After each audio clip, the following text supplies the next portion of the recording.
Hello दोस्तों आप जानते हैं कि हम लुसेंट की पॉलिटी की सीरीज़ चला रहे हैं। तो उसी सीरीज़ में आज आगे बढ़ते हुए हम करेंगे different sources of Indian constitution. कल हमने देखा कि कॉन्स्टिट्यूएंट असेंबली को कैबिनेट मिशन के द्वारा प्रस्तावित किया गया और उसमें डिफरेंट कमेटीज़ के द्वारा कॉन्स्टिट्यूशन को तैयार किया गया। अभी जो कॉन्स्टिट्यूशन तैयार हुआ है इसका हमारा जो सोर्सेज हैं उसके बारे में इस पार्ट में हम पढ़ेंगे। आप जानते हैं अम्बेडकर जी को ड्राफ्टिंग कमेटी का चेयरमैन बनाया गया था। उन्होंने ही विभिन्न देशों के संविधान का अध्ययन किया और उस अध्ययन को गहनता से करने के बाद उन्होंने उन देशों के संविधान में से महत्वपूर्ण चीज़ें भारतीय संविधान में शामिल की। तो उस क्रम में हम देखेंगे सबसे पहले ये जो पैराग्राफ है, इस पैराग्राफ में आपको बताया गया है skeleton of the constitution was derived from the government of India act 1935 दो many provisions were imported from other constitutions of the world. Skeleton क्यों बोला गया इसको, आप देखिए। स्केलेटन मतलब क्या हो गया, आपकी ढांचा, हड्डियों का एक तरीके से ढांचा, मतलब कि जो कि हमारा संविधान है उसका जो खाका है, जो मेजर जो चीज़ें हैं वो हमने तैयार कर ली हैं गवर्नमेंट ऑफ इंडिया एक्ट 1935 से। मतलब एक मेजर पार्ट जो है हमारे संविधान का वो हमने बोरो किया है गवर्नमेंट ऑफ इंडिया एक्ट 1935 से, इसलिए उसको स्केलेटन बोला गया है। और भी प्रोविजंस हमने दूसरे देशों से इंपोर्ट किए हैं, ठीक है, लेकिन मेन क्या है 1935 एक्ट। आगे देखिए, out of 395 articles of the constitution of India the text of almost 250 articles are taken from government of India act 1935 directly और विद सम मॉडिफिकेशन। तो आप देख सकते हैं 395 आर्टिकल है, 395 आर्टिकल हमने संविधान में अपने सम्मिलित किए कॉन्स्टिट्यूशनल असेंबली के बाद। उस 395 में से 250 जो आर्टिकल है वो 1935 एक्ट से हमने लिए हैं। तो आप देख सकते हैं लगभग हमने मेजर जो पोर्शन है वो 1935 एक्ट से ही कवर किया है। अभी हमने क्या क्या उसमें से देखा है वो एक काफ़ी बड़ी लिस्ट हो जाएगी, लेकिन पेपर के पॉइंट ऑफ व्यू से जो चीज़ें हमें याद करनी है वो चीज़ें हम आपका डिस्कस कर लेते हैं।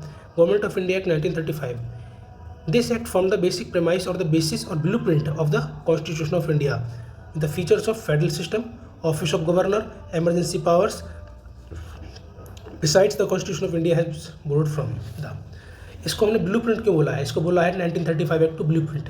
ब्लूप्रिंट क्या होता है, एक कोई भी चीज़ हम तैयार करते हैं, किसी चीज़ की प्लानिंग करते हैं, जो हम किसी चीज़ की प्लानिंग करते हैं कोई काम के लिए, तो उसका हम एक ब्लूप्रिंट पहले ही तैयार कर लेते हैं।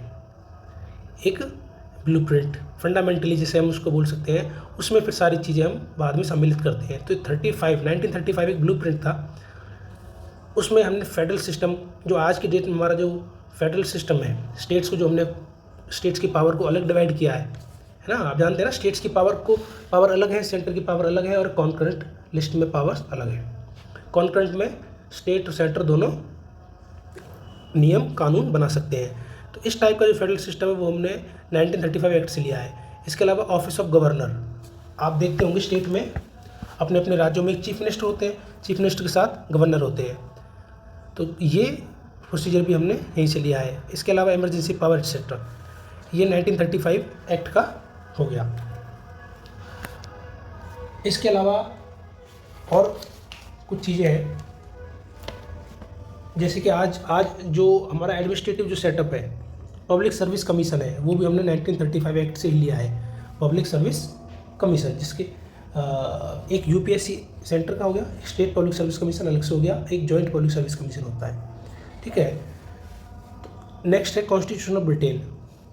Britain unitary form of government को चलाता है।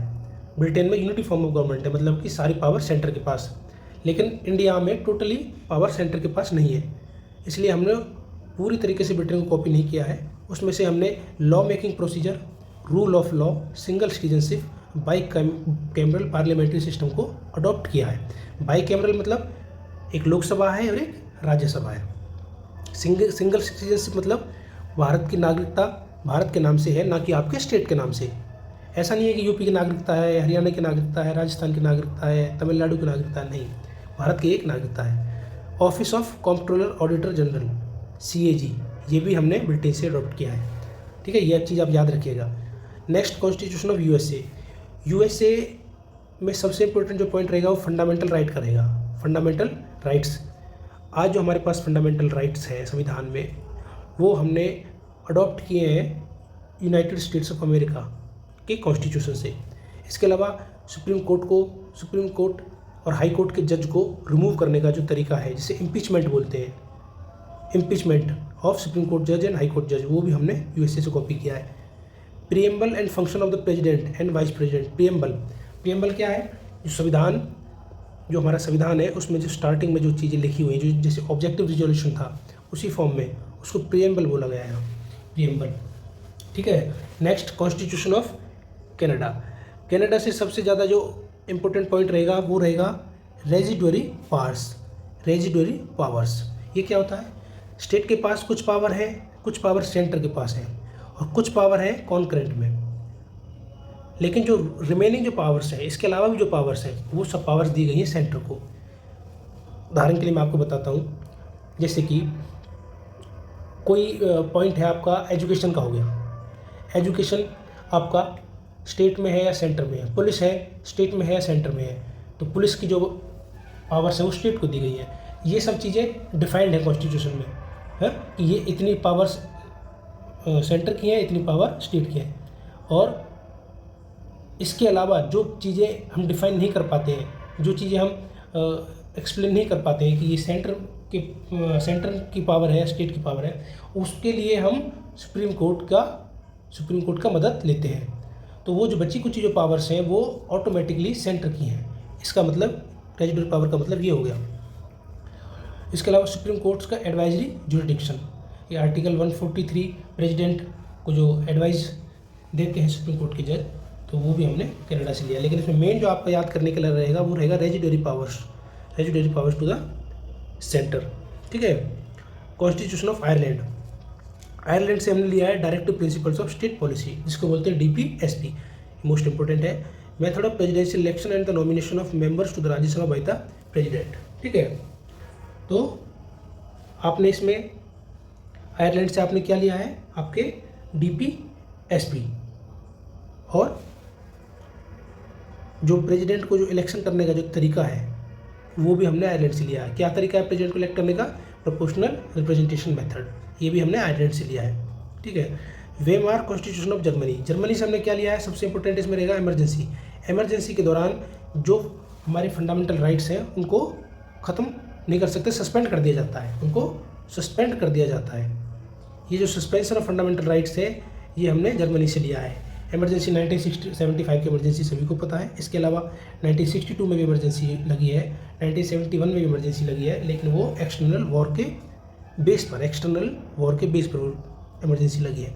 कॉन्स्टिट्यूशन ऑफ ऑस्ट्रेलिया से हमने क्या लिया है? Concurrent list. मैं आपको बता रहा था स्टेट लिस्ट की अलग पावर है, सेंट्रल लिस्ट की अलग पावर है, एक होती है कॉन्करेंट लिस्ट में जो सब्जेक्ट्स होंगे उन पर स्टेट भी अपना लॉ बना सकता है और अपना सेंटर भी अपना लॉ बना सकता है। तो वो जो दोनों चीज़ें हैं वो कॉन्करेंट में डाली गई हैं, ठीक है। कॉन्स्टिट्यूशन ऑफ साउथ अफ्रीका से हमने क्या लिया है? साउथ अफ्रीका से सबसे जो इम्पोर्टेंट पॉइंट है वो आपका रहेगा अमेंडमेंट। जो संविधान आपको दिया गया है उस संविधान को भी अमेंड किया जा सकता है, तो उसको अमेंड करने का जो तरीका है वो हमने साउथ अफ्रीका से लिया है। वो क्या तरीका है वो हम आगे पढ़ेंगे, ठीक है। लेकिन आप इतना याद रखिए कि प्रोसीजर ऑफ कॉन्स्टिट्यूशनल अमेंडमेंट वो साउथ अफ्रीका से हमने लिया है। कॉन्स्टिट्यूशन ऑफ फ्रांस से क्या लिया है? फ्रांस से हमने क्या लिया है? फ्रांस से हमने लिया है Republican system, principle of liberty, equality and fraternity, ठीक है।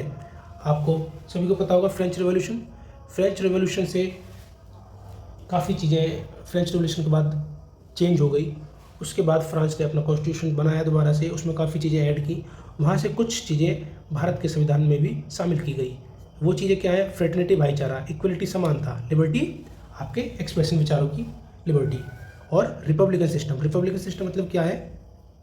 रिपब्लिकन और मोनार्की, ये दो चीज़ें होती हैं। रिपब्लिकन में जो आपका प्रेसिडेंट जो हेड रहेगा वो चुन के इलेक्शन के द्वारा चुना जाएगा, लेकिन जो मोनार्की होगी उसमें हेरिडिटरी होता है, वंशानुज होता है, जैसे कि ब्रिटेन में है, वहाँ पर जो हेड होगा वो चुन के नहीं आता है, बल्कि वो अपना जैसे डायनेस्टी होती है, वंश होता है, उसके हिसाब से वो चीज़ चलती रहती है, वो मोनार्की हो गया। लेकिन हमारे देश में क्या है, रिपब्लिकन सिस्टम, ये हमने फ्रांस से लिया है।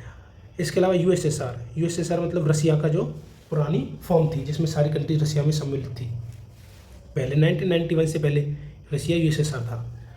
तो फंडामेंटल ड्यूटीज़ जो हमने आर्टिकल 51A में जो डाली हैं, वो फंडामेंटल ड्यूटीज़ हमने यूएसएसआर से लिए हैं। ठीक है, तो ये कुछ पॉइंट्स हैं, इनको आप एक बार देखिएगा, और इनको आप नोट्स कैसे बनाएंगे वो मैं आपको दिखा देता हूँ। एक बार वो नोट्स भी आप देखिए।